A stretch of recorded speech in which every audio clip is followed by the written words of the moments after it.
Welcome back to the Always Bayern Chelsea podcast. This is a video episode of the Always Bayern Chelsea show, so head over to YouTube, like and subscribe as always to watch on video, or if you just feel like listening in the background, go to Apple, Spotify, Google, whatever else holds podcasts these days.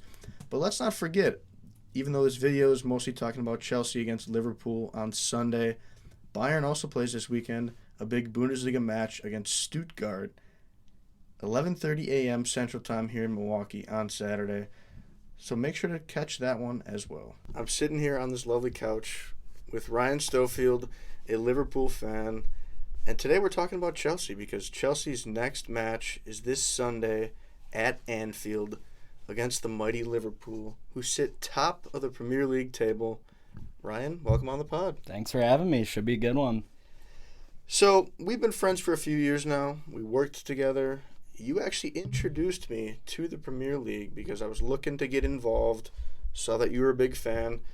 Tell our listeners why you became a fan of soccer, Premier League, and then Liverpool specifically. It's a pretty basic answer.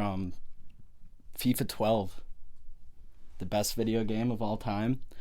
Started playing with Liverpool back then with all my high school friends, and at that stage I was in middle school, but FIFA was a big part of my middle school and high school ages and through college as well. And then in the U.S., we've just had a great expansion of Premier League with NBCSN getting the deal, I think, in 2013. That just made watching the sport so much easier. And, that's that. Yeah, it makes sense. I mean, a lot of people I know were fans because of FIFA. I can think of a few friends specifically that... one in specific that's a disgusting Man City fan that was a big FIFA guy. So I think I know what you're talking about there. And unfortunately, he's just a god at FIFA and destroys me. I play as City, and he'll be some scrub Irish league team and still beat me 10-0. I agree. Premier League, what I've seen the last few years, becoming a fan, the access that we have in America, most say that it's a lot better than even the fans that are in England. Every time I'm over there, that's one of the things that I bring up, just how easy we have it here and how cheap it is, too. Yeah, I mean, the access with NBC, Peacock, Paramount Plus for some of the European leagues and things like that, and now they're adding more with the lower tier games. I mean, I can watch Wrexham every single week, and I guarantee those in England can't do that, which is insane to say. So, certainly awesome that it's becoming big here in America. And now that we're talking about America, a little off the road here, but quick thoughts on Pochettino for USA? I mean, he's not Klopp. That's who I wanted. I'm not a big international fan.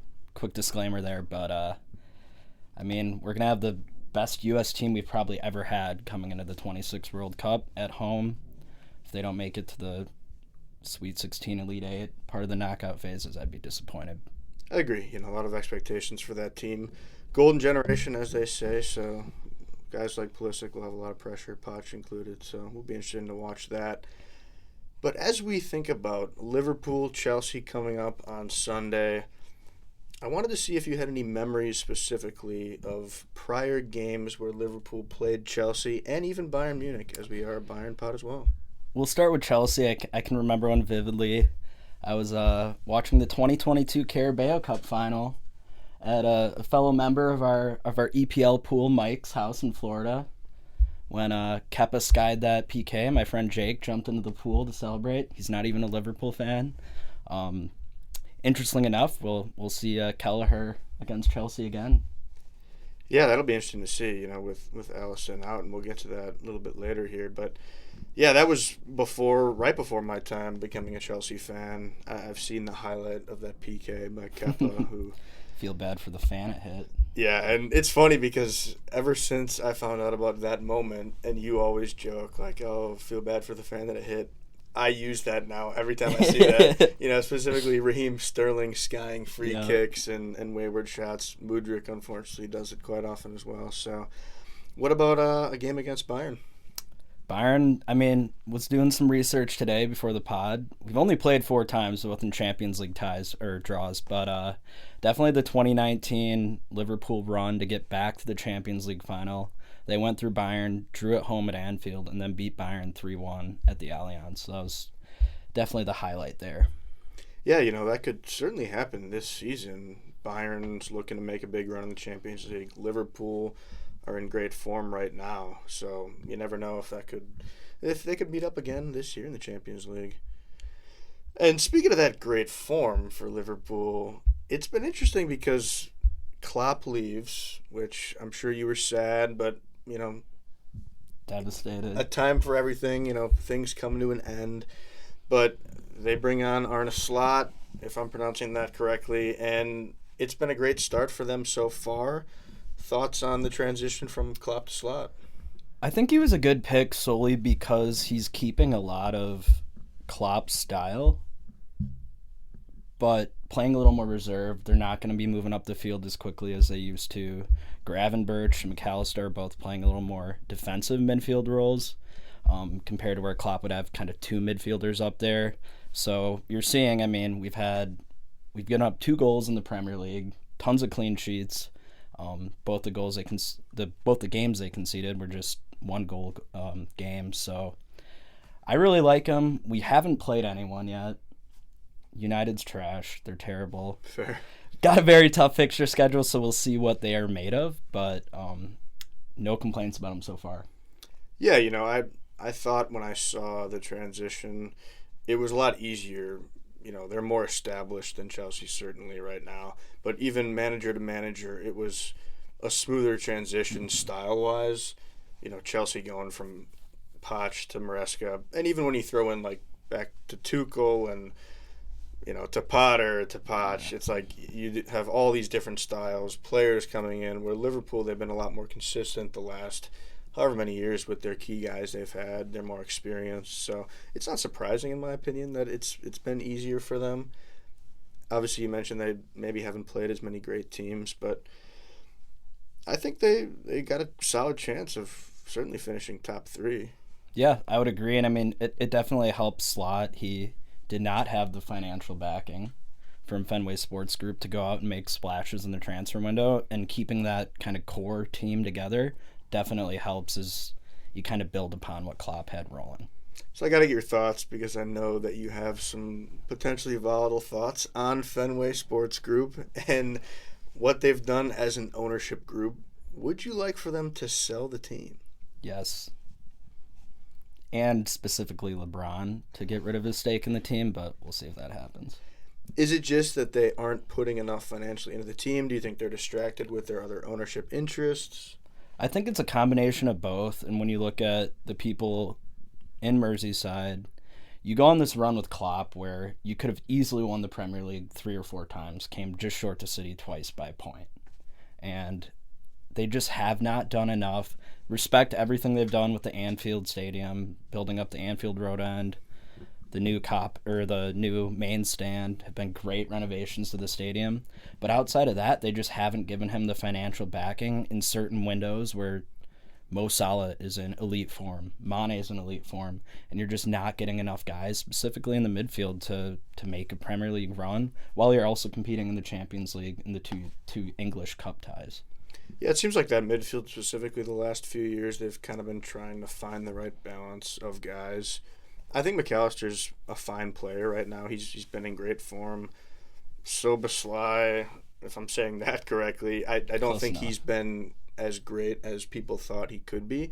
I've seen a lot of chatter from people I've been following on Twitter that discuss tactics of the game. People love, is it Gravenberch? Mm-hmm. I don't know much about him. I hadn't really seen much until this year, but sounds like he's been having a great start to the year. He has. We got him from Bayern.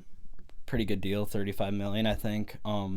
Didn't really thrive under Klopp in the role. I think part of it was he was playing a little higher up. And Arne Slot, Dutch manager, has really helped him transform into kind of a prototypical 6 for the Premier League. And I know that's what they're missing. I mean, when you guys were going after Caicedo for that number 6 role. Guy from Lavia, too. Right, true, good point. Yeah, Chelsea certainly. The fake here we go. Did they get a fake here we go for Lavia? No. Oh, Just Caicedo. Was Caicedo a here we go? Yes. Man, so that's funny because I brought this up multiple times on the pod about how Fabrizio has only had, 3 or 4 huge false here we goes, all involving Chelsea. Whether it's Chelsea gonna sign somebody, ends up collapsing. Tyler Adams was an example of one of them. Samu Omarodian, who they just almost signed earlier this year. So Caicedo, add that to the list, which I forgot about that one, but it's just funny One in how the Chelsea's positive done column, that. at least. Yeah, no, that's true. That's true. Yeah, and I mean Fabrizio, as much as I love the guy for his here we go, it's funny that that's the case. But you mentioned a positive about Fenway Sports Group is what they've done at Anfield with the stadium.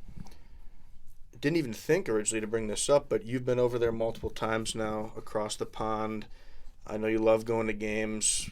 Tell our listeners about how exciting it is, how much fun you've had, the stadiums you've been to. Yeah, and I should have added that to why I'm a fan. The first time I went there was in 2016 on a high school senior trip over Thanksgiving, and that's where I really appreciated their fans and just the love that they have for the game. We are blessed with a bunch of sports teams here in America. They don't have those other teams, so it comes down to, you live and die at the soccer club. That's why on X, their fans are a little bit crazy sometimes. But, I've been there 2 other times since. I've been to games at Old Trafford, the Emirates, St. Mary's Stadium. Worst atmosphere of all 3 or 4 stadiums, but they're really special. The fans care a lot. The chants are awesome. No one's on their phones for the most part. You don't get up. Just really appreciate it. And if you have the chance to go there, just definitely see one of these matches. They are great.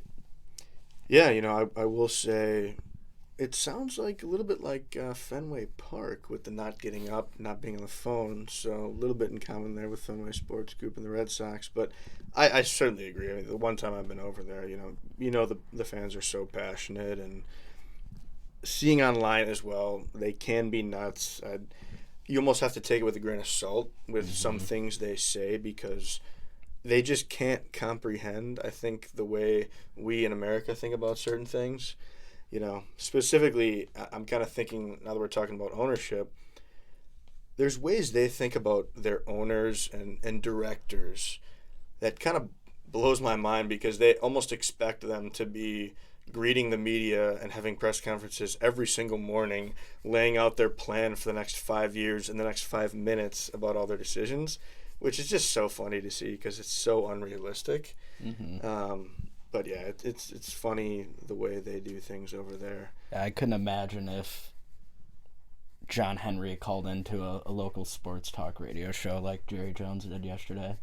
Well, Jerry Jones, I mean, he's a different animal. And it was actually his birthday on Sunday, I saw, and they got stomped by Detroit, which is funny. But back to Liverpool, Chelsea, and we talked about a little bit the form Liverpool's been in, top of the Premier League table, as we mentioned. Who would you say have been some of the other standouts this year so far? We mentioned Gravenberch, but I know Salah's leading the way right now in goal contributions. I think, offensively, the unit's been really solid. Slot's gotten a lot out of Jota that Klopp just really never did. He's also been hurt a lot during the Klopp era, but I think you got to look at defensively more. We've given up 2 goals in the Premier League in 7 matches, which is just unheard of. I think Arsenal's given up 6 this season. That's a combination of Alisson, who's been phenomenal. Van Dijk is still the top center back in this league. Captain of the squad, very strong. Really liked what Konate has provided this year. I think he's growing as a player and a young kind of leader once Van Dijk kind of steps down. And then Trent Alexander-Arnold, he gets the most hate in the English Twitter space, but he's been really solid this year. So I think those are you kind of just got to look at that back line and this new style of football that they're playing and appreciate that giving up 2 goals is not an easy task. That's crazy. Yeah, I didn't realize that they've been that stout defensively thus far. So you got to give it to the back line for sure. I think Trent is an incredible player. I mean, I know free kick the other day. Oh, his free kicks are unreal. I mean, I know we joke back and forth between him and Reece. Reece, clearly you can't even talk about because he's never healthy. But Trent, I think maybe he's one of those guys that hasn't done it at that level for England. Mm-hmm. So maybe that's why the fans don't love him as much. But I think most people can recognize, for the most part, that he's a great player. What about some guys that maybe have struggled this season a little bit so far? I mean, they're still sitting top of the table, so tough to criticize Envy too much. Yeah, I mean, I'd love to see Darwin Nunez develop into the player that I know he can be. He's so fast and talented, he just can't finish. Robertson's had a good year, not a great year. Ever since Mane left, he kind of just lost that chemistry he had on the left wing, and he's just not as fast or as talented as he used to be as he's getting older. And then I'd like to see more out of Solskjaer too. He's a very solid midfielder, but I think most games he's playing 60, 65 minutes, so would like to see some more out of him. Yeah, when I was going over notes for this, kind of previewing the match, Nunez hasn't played a ton of minutes, hasn't really scored or assisted much at all.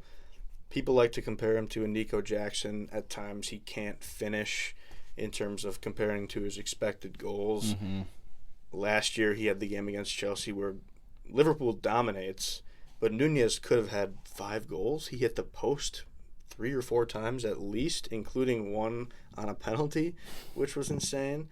So, he's always a guy that can be erratic, I think, but watch out if he finds his form. Yeah, 100% agree with that. So that's kind of the Liverpool side of things. Coming into this match, off an international break, Liverpool's at the top. Chelsea are at the top in terms of how they've done the last few years, and for me as a fan, currently sitting 4th in the table. I think it's going to be an interesting match. Both teams, as I keep saying, are playing well. You never know with these breaks.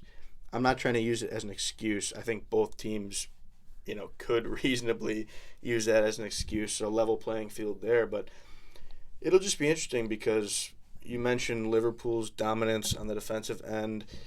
Maresca has come in for Chelsea, and he likes to dominate possession. It's a mix whether Chelsea do that in every game they play. Sometimes play just opens up completely. Have Liverpool had any games like that this year where maybe the plan goes to the wayside and it becomes an open game? I'm doubting that they have. The United game, I think, happened so much better than they expected. It opened up a little bit more, but other than that, they've really been reserved. And do you think that's more just staying back and being strong on defense, or I guess you did say they've been going forward less. Do you think they would be keen to let Chelsea have more of the ball than maybe people would expect? No. I don't think Chelsea will outpossess them at Anfield, personally, but you never know. An early goal on either side of that can flip the entire game. That's true. Yeah, I wouldn't expect Chelsea to either. I think Chelsea will probably look to counter as much as possible. Mm-hmm. That's the way they've been scoring most of their goals. Even when they do control possession, they tend to still do better on the break. Guys like Noni with his speed, getting the ball to Jackson, letting Palmer do his thing. So, it'll be interesting style-wise what kind of happens there. And it's really the first true big test, I think, for Enzo Maresca at Chelsea, because week 1 they play Man City. That's a test, of course, but it's week 1. I don't really look at that as a match that you can prepare for or have your guys ready for. Tough shoes to step in. Exactly. Especially, he's going against his father figure, if you will, in Pep. So, tough scenes for him there, but yeah, and Chelsea right now, they're entering this stretch that's going to be insanely difficult. A couple easier matches in the Conference League, but with that, there will be travel to random parts of Europe. And then their league run in October is Liverpool, United, Arsenal, and Newcastle. So, going to be very interesting to see what Chelsea can do. In terms of guys missing this match, starting with Chelsea, they will be without 2 key starters on the back line. Cucurella and Fofana are both going to be missing the match. They both have 5 yellow cards in the Prem already. Tops of the league. No other player in the league has 5. Chelsea on pace to smash their record of yellows in one season. So I think that's the way all officiating's going this season. yeah, I mean, And look at some of those just absolute garbage, time-wasting yellows and reds. yeah, we could talk about the Arsenal reds they've gotten, which is funny on my end to see, but a little inflated by the fact that Anthony Taylor had the most cards given in any Premier League game in history when Chelsea faced Bournemouth. But Do we know who the match official is? we do. I forget who it is. I know Michael Oliver's the VAR. Oh, great. He's He's actually okay. I forget who the other guy is that's actually the I the feel lead like ref. if it was Anthony Taylor, you would have texted me immediately. Right, yeah, I saying know the it's not game. Anthony Taylor, yeah, because he's already reffed too many Chelsea matches this season. But yeah, as I said, those two guys will be missing for Chelsea, and I don't know if it's as big as maybe some people will think. Either way, it's a tough battle against Liverpool. Assuming we'll also be without Reece James. He started back in training, but I don't think it's full training. I also don't think they're gonna rush him back still. We'll see if he ever plays. I'll take the under on minutes played this season at 180. 180 minutes, that'd be tough. There's reports that I don't believe because it's international break crap, but that his agents are looking at sending him to warmer weather, Spain, Portugal, which just on surface level, I understand, but that's just typical international break news, I think, as well. But yeah, that's who's going to be missing for Chelsea. We'll see if guys like Tosin and Renato Vega can fill in admirably. Either way, it's going to be very tough. I mean, imagining a guy like Renato Vega, which, are you even aware of who that player is? Saw he's in the projected lineup. But Yeah, I mean, he's new this year, and most people probably wouldn't. So he actually just made his debut for the Portuguese national team, which is awesome. But him at left back going against Mo Salah will be quite interesting. So we'll see what happens there. But I saw you listed a couple guys for Liverpool that'll be out. What are your thoughts on that? Yeah, I mean, thankfully they had avoided the injury bug until that Crystal Palace 12:30 kickoff game. Just want to note the unfairness there of total matches played at 12:30. But yeah, Alisson being out looks like he'll be through the November international break. So coming back around Thanksgiving time is definitely a tough one. I still think he is a top 2 keeper in the Prem, possibly the best keeper in the Prem. We've had Kelleher for 6 years now, and he's gotten really good Carabao and FA Cup minutes and's come in when needed, but you just kind of lose that trust in a keeper that you had back there. He's played very well against Chelsea historically, actually. That's true. So we'll see if he can keep that up and kind of be a protagonist in their side. But yeah, losing Alisson for a really busy stretch, like you were mentioning, Chelsea has a really busy stretch. We play Champions League game midweek and then Arsenal on the road, so just a very busy. I mean, I think this year is going to be the most packed schedule for any team competing in Europe. It is for sure. Prem, yeah. So Yeah, and I saw it looked like McAllister potentially. He could came be off out. early against Palace. Didn't play in Argentina's first international game, but I think he was slated to get some minutes tonight, so we'll see how he comes back and if he comes back healthy. Thankfully, Mo Salah was able to return from break early because the Egypt national team was playing on artificial turf. And their manager said if you're playing on artificial turf, you can elect not to play. Interesting. The messy dilemma we have here in the MLS. Yeah. Oh, they were playing in the United States? No, but Messi won't play on artificial turf fields. Messi the player. Yeah. I thought you were just saying it's a Messi. No. Yeah, okay. Makes sense. Did you see what happened with the Nigerian national team? Yeah, they got stuck. Well, it sounds like they got stuck purposefully by Lebanon, basically, but I don't even want to get into that necessarily, but a lot of interesting geopolitical things. conflict. Yeah, a lot of things can happen over the break, that's for sure. All right, so we've kind of laid the groundwork here for the match Sunday at Anfield. I know you'll be out of pocket a little bit. What's your official prediction for the match? I'm going to go Liverpool 2, Chelsea 0. Salah penalty, and give me a Jota tap-in. Interesting. Okay, I could see both those goals happening. I think Jota's been great. I think he's actually been one of the more solid goal scorers this year in the Prem. Salah, as I mentioned, going against Vega on that right wing, I could easily see him getting a pen, maybe even just getting a second goal by himself. My prediction's Liverpool 2, Chelsea 1. I just think it's going to be too tough for Chelsea. They're doing well under Maresca, building a team. I think Liverpool's just been together too long, and even with Slot as the coach, I don't think it's going to make a huge difference. And it's tough to win at Anfield, so I don't think Chelsea fans should even be upset at a loss. I think this match will have, Liverpool specifically, pretty big implications on your season and this next stretch of 4 weeks without Alisson. If you cannot, a draw wouldn't kill you, but if you go out and drop this game midweek, you got a Champions League game, then you drop another game to Arsenal, you're kind of looking for answers. That's a good point. Especially getting into some of these Champions League games, they've had 2 games out of 8 in this new group league phase thing they're doing.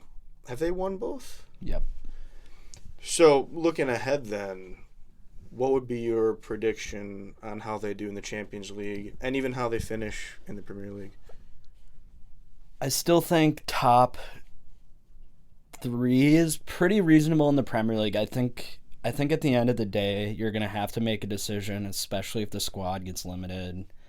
Do you really go all out in the domestic cups?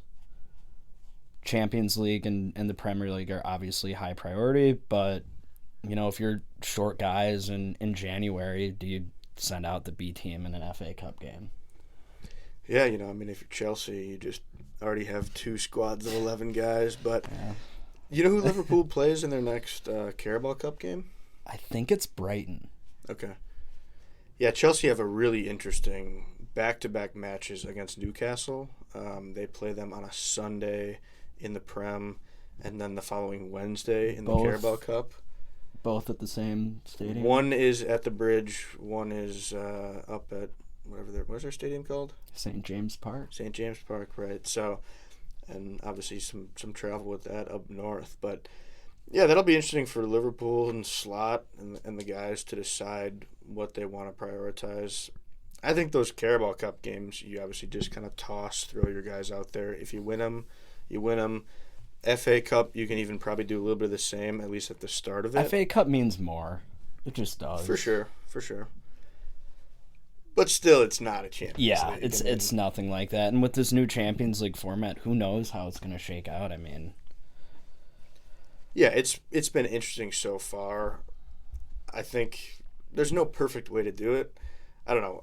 Do you have thoughts on what's better between the old format and the new? I like the old format a little better just because it was a lot easier to track, because you kind of knew where everyone was at in their group. Right now we have a table of every team, and it's like, whoa, okay, I guess we have 6 points and we're in 4th right now, I think, but who knows what that'll look like in 3 weeks. So yeah, that's a good point. So we'll see what happens there. I think Liverpool's going to maintain their strong season. Hopefully Chelsea can at least get a point this weekend. We'll see what happens, but either way, it'll be an exciting match, and maybe we'll touch base here after the match. I'm sure we'll be watching games at Red Lion together. So yeah, maybe we can get a post-match reactions. We'd love to get a little video from you, even if it's in the car on your way home. So appreciate you coming on, and hopefully it's an exciting match on Sunday. Agreed. Thanks for having me.